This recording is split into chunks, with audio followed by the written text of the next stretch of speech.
kış aylarına girmişken ne örsem diye düşünüyordum ve eldiven örmeye karar verdim. Hemen eldivenlerimi yanımda size göstereyim. Bakın şöyle tatlış eldivenler ördüm. Bunun sağ ve sol ayrımı yok arkadaşlar. Yani düşürdüm. Sağ ve sol ayrımı yok. Yani bir tane örüyorsunuz. Aynı şekilde bir tane daha ördüğünüzde böyle eldiven ortaya çıkmış oluyor. İnternette baktığımda çok fazla karışık anlatan ya da şiş kabiliyeti, hakimiyeti biraz yüksek örneklerle karşılaştım. Bu örgüye yeni başlayanların bile yapabileceği formda bir eldiven oldu. Ben çok sevdim. Hemen şöyle elime de giyeyim. Göstereyim sizler için.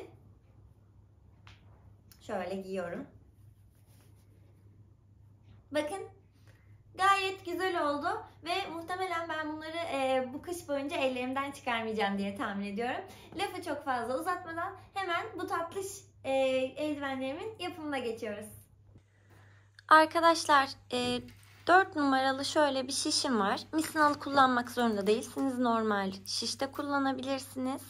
Onun haricinde de şöyle şişime uygun bir ipim var.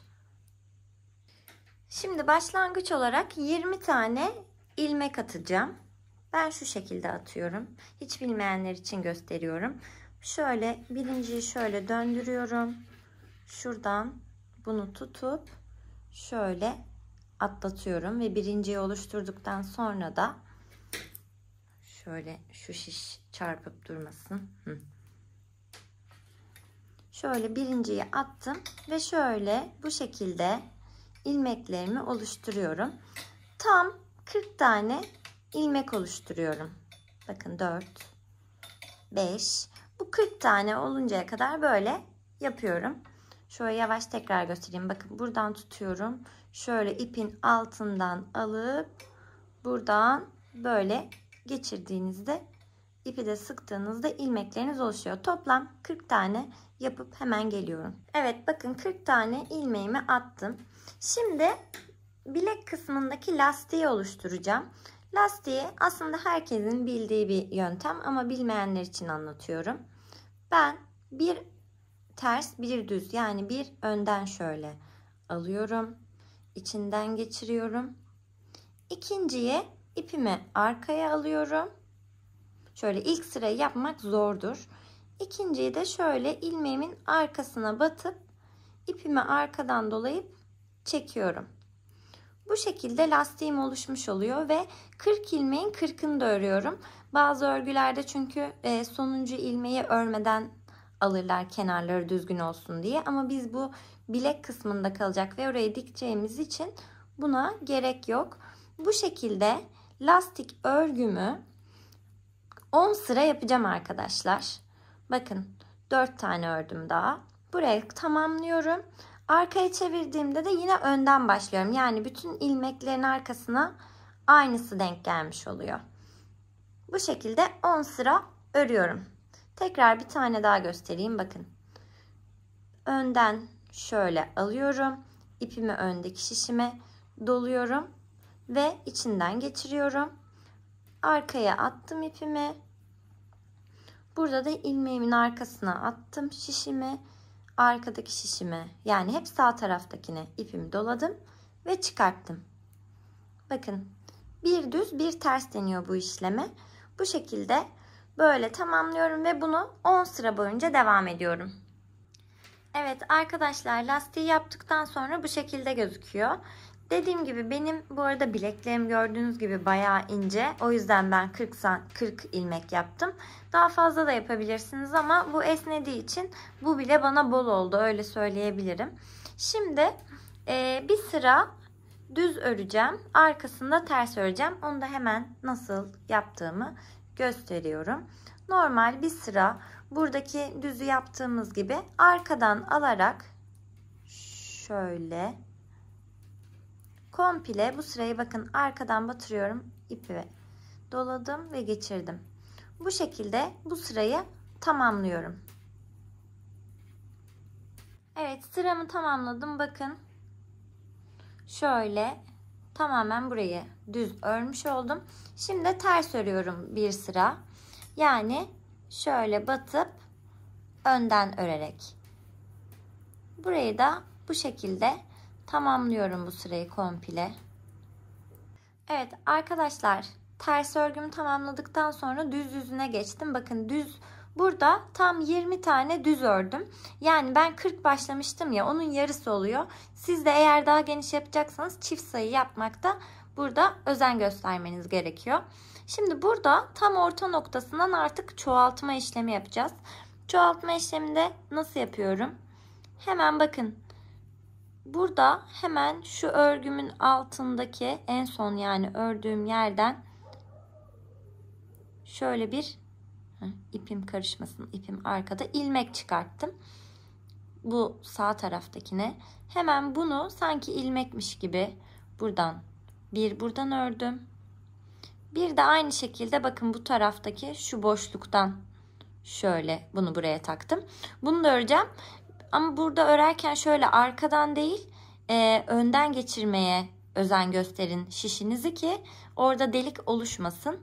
Şöyle biraz sıkı olduğu için şu sol elinizle çekebilirsiniz. Bakın şu noktadan şöyle geçireceğim. Bunu da ördüm. Ve burada da tam 20 ilmek kaldı. Normal düz olarak devam ediyorum.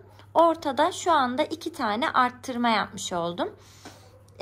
Ters taraflarını hiç arttırma yapmadan, yani ters dediğim az önce yaptım, yani önden alıyordum ilmeği. Oraya hiç arttırma yapmadan devam ediyorum. Ön taraflarında da 20 sabit kalacak. Yine arttırmalarıma devam edeceğim. Arkadaşlar bakın, arttırdıkça ortadan böyle bir çoğalıyor, yani böyle bir görüntü oluşuyor. Son arttırmayı da birlikte yapalım istedim. Az önce sanki çok da iyi anlatamadım ya da içime sinmedi diyebilirim. Şimdi ördükçe zaten daha belirgin oluyor. Bakın şu arada şöyle boş ilmek kalıyor, ilmek şişleri çekince. Buradaki bu boş ilmeği takıyorum ve az önce de anlatırken de söylediğim gibi her seferinde şöyle ön taraftan, yani direkt buradan örerseniz yamuk yumuk ya da delik olma ihtimali var. Bakın buradaki ilmeğin önünden şöyle alıyorum. Şöyle şişim kayıp çıkmasın. Şöyle ördüm. 1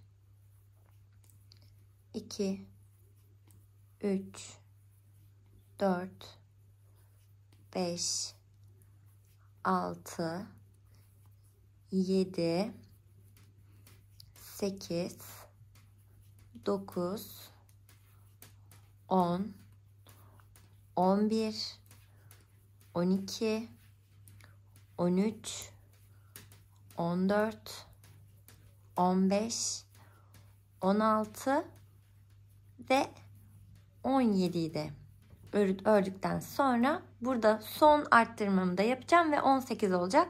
Burası hala 20 bu arada arkadaşlar. Bakın zaten kendini belli ediyor. Arttırma yaptığımız yerler, bakın en başından buradan dümdüz bir çizgi halinde yukarıya kadar gelmiş oluyor. Burada da yine aynı şekilde şu aradaki boşta kalan ip şöyle sol şişime aktardıktan sonra önden tekrardan örerek arttırmamı gerçekleştiriyorum ve artık ortada 18 tane arttırmamı. Şimdi arkadaşlar az önceki yani az önce son sırada buraları 18 yapmıştık. Yani artık ortada 18 tane istediğimiz genişlikte ilmeğimiz var. Şimdi baş parmağını yapacağız. Her baş parmağı 12 ilmekten oluşuyor. 18'di ya. 12'ye çıkınca 6 kalıyor. 3 burada 3 burada pay vererek orta tarafa parmağını öreceğiz. 20 tane ben yine ördüm geldim. Yani 3 tane boş örüyorum. 1 2 3 boş derken yani normal düz ördüm. Şimdi 12 parmağı örüyorum. 1 2 3 4 5 6 7 8 9 10 11 ve 12. Şimdi 12 tane ördüm. Bakın burada da 3 tane gözüküyor zaten. 3 tane ilmeğim kaldı. Hemen bunu sanki örgü bitmiş gibi geri çeviriyorum. Buradan 12 ilmek örüyorum ve bu şekilde parmak uzunluğuma ulaşana kadar devam edeceğim. Bu sırayı da bir göstermiş olayım. 3 4 5 6 7 8 9 10 11 ve 12. Bakın ön tarafı döndürdüğümde yine buradaki 3 taneyi görüyoruz. Bu şekilde sadece bu 12 kısmını böyle ters düz örerek parmağımı örüyorum. Evet, bakın arkadaşlar, bu 12 ilmek olan baş parmağımı ördüğüm yeri tam tam 16 sıra ördüm. Şimdi burayı ilmeklerini bitireceğim. Hemen şöyle yapıyorum bitirmeyi de. Bir tane yine düz örüyorum. İkinciyi de örüyorum. Ve şöyle şiş yardımıyla şöyle atlatıyorum. Yine örüyorum ve baştakini tığdan atlatıyorum. Bu şekilde bu 12 sırayı, yani 12 tane ilmeğimi bitiriyorum.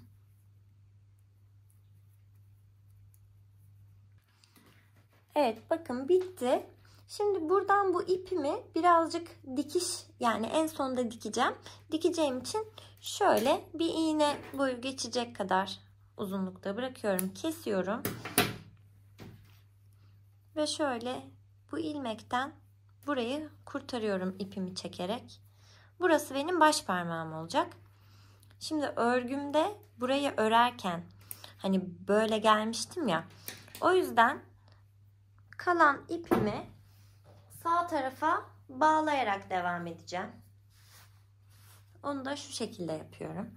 Hemen şöyle şişimin ucunu aldım. Burada en baştaki ilmeğimin şöyle çekiştirdim, biraz açtım. Dibinden bir tane şöyle düğüm yapıyorum. Bu ipleri en son içeriden ya da dışarıdan nasıl isterseniz kesebilirsiniz. Şimdi şurası da çok takılmasın sağa sola diye şöyle elimle şöyle sarıp bağlıyorum ki örgü ipimde normalde karışmasın diye, yani örerken şöyle bir düğüm yaptım. Şimdi ipim burada. Buralarını en son dikeceğimi söylemiştim. Şimdi normal sanki burası yokmuş gibi sol şişimden şöyle bu birinciyi sıkarak yapıyorum, boşluklar güzel olsun diye. Ve normal ters düz örgü işlemime devam ediyorum. Bu ördüğüm yer, şimdi baş parmağını yaptık ya arkadaşlar, bizim şuradaki şu uzunluğu verecek. Ve düz ve ters olarak burayı da örelim ve gelelim. Şimdi arkadaşlar bakın 14 sıra ördüm. Şimdi burada kaç yapacağım falan anlatacağım. Burada mantık aslında şöyle. Bakın buradan parmağınızı soktuğunuz zaman ne kadar örmeniz gerektiğini çıkartabilirsiniz. Ben 14 sıra tercih ettim. Buradan sonra da bu hep orta kısımda 12 sıralık parmak sokacağımız alanı oluşturacağız. Bunu oluştururken şöyle de yapabilirsiniz. Hani toplam sayıyı mesela şey diye bizim 40'tı ya. Buradan da 18 arttırmıştık. 58. İşte 58'den 12 çıkarttım.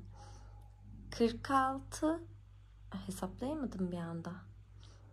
İşte 58 arkadaşlar, 40, 18 daha burasını ördüğümüz için 58. 12'yi çıkarttık. Ne kaldı? 46. 46, şimdi burada 46 ilmeğimiz kalmış oluyor.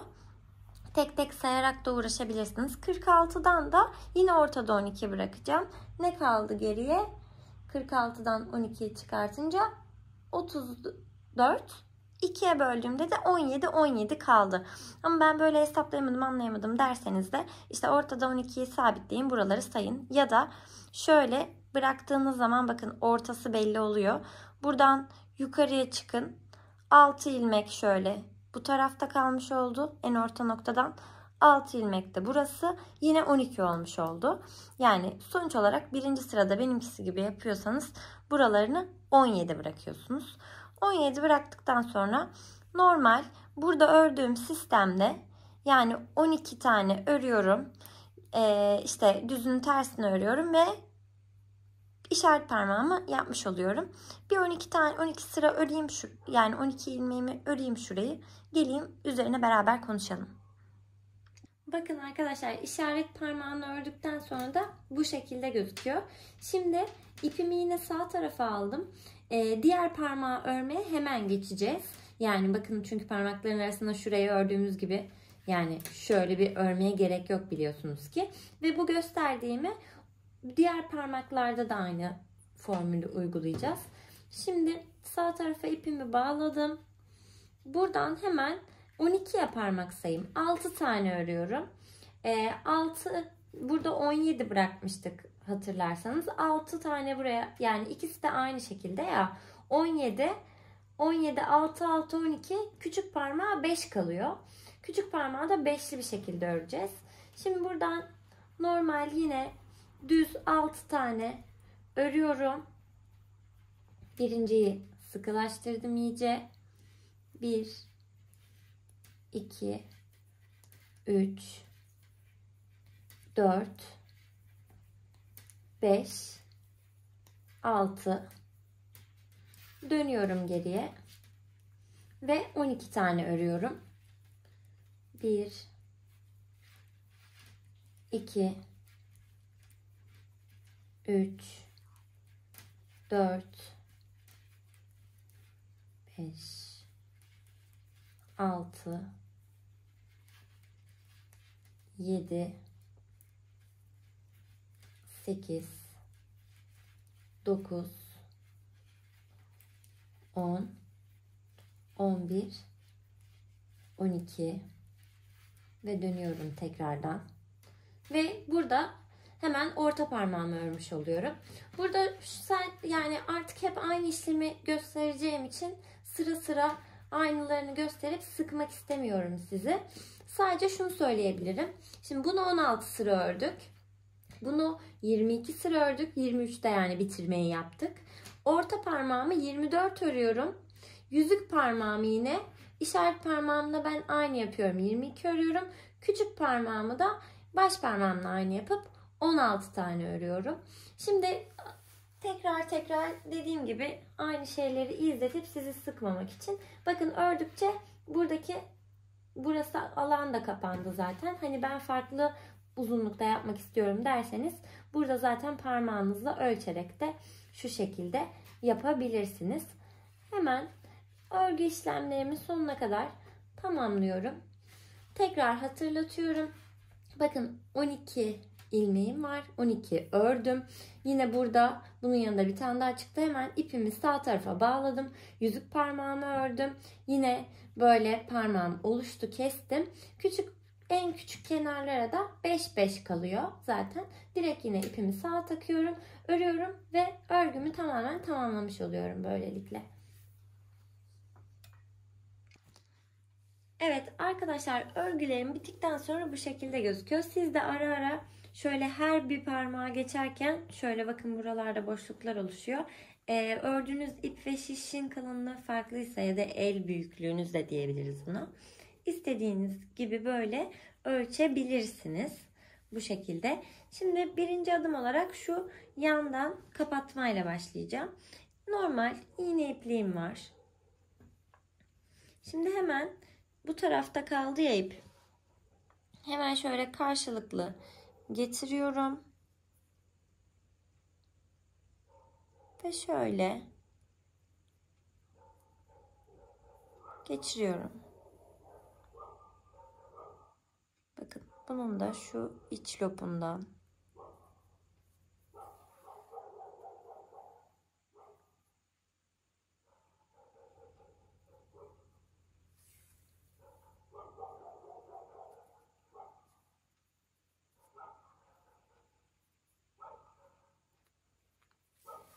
Köpekler de bayağı avladı gerçekten. Videoya geliyor mu bilmiyorum ama dışarıda çok ses var. Muhtemelen geliyordur. Evet, bakın şöyle düz bir şekilde bitirdim. Şöyle bu uçtan içe alıyorum. Şurada şöyle ipimi sabitliyorum ve buradan kesiyorum. Daha sonra işte aynı taktikle şöyle yanını, şuradan bu ucunu ve yanını böyle tamamen diktikten sonra eldivenim hazır hale gelmiş olacak.